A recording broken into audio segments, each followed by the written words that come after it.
لذت برم ز دیدنی دیداری جوربه گل میرسد به دیدیم هر خاری جوربه نامی کرود از ازل شاید سرود بود اصلاح گشت این خطا با تاری جوربه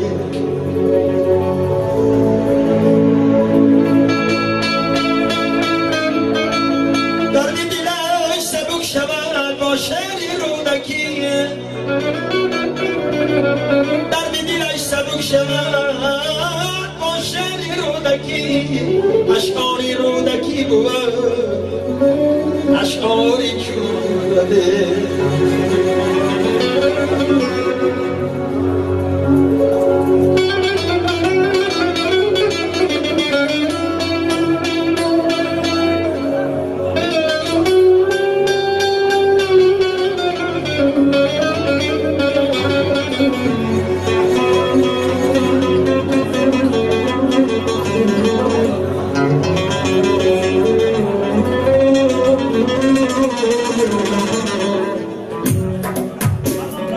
پدرم ای پدری دهقانم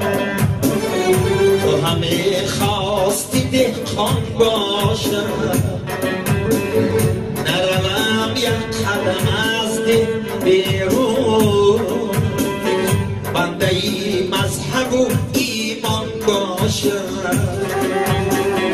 تو همه خواستی قرآن خوانم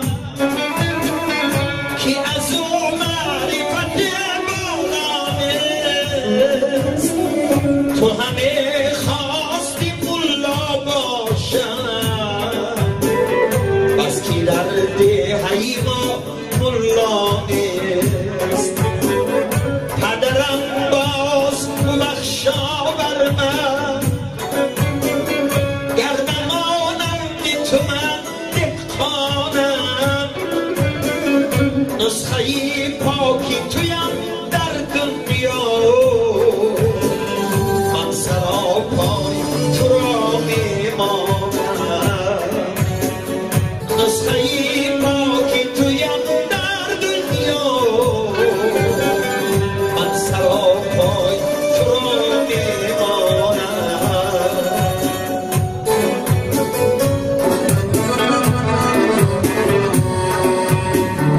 شاعری هم به مثل دهقانی است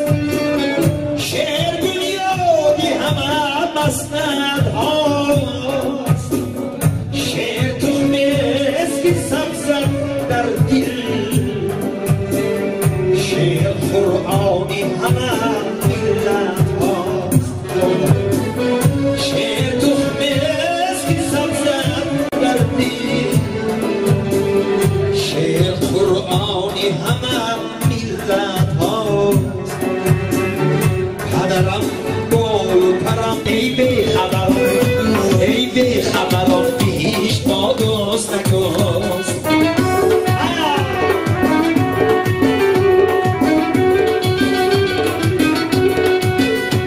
رم نیکی کن که در نیکی دانم اون یکی رازی نیکوان دستانم مال از همه مال از تو هم خواهد مال آن بین که به جای مال نیکی مانم ای دوست ای دوست ای دوست ای دوست ابری تو از آن کشم که روی تو نگوست مردم گوید بیش خواهی یا دوست ای بی خبرم بیش با دوست نگوست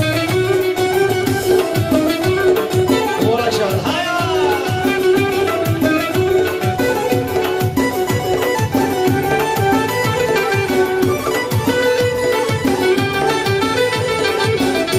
ای باد نمستان نشمن میخواهم ای سر و نگو نیاس من میخواهم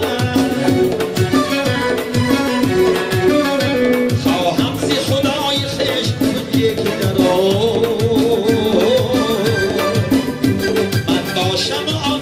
که من میخواهم. ای دوست ای دوست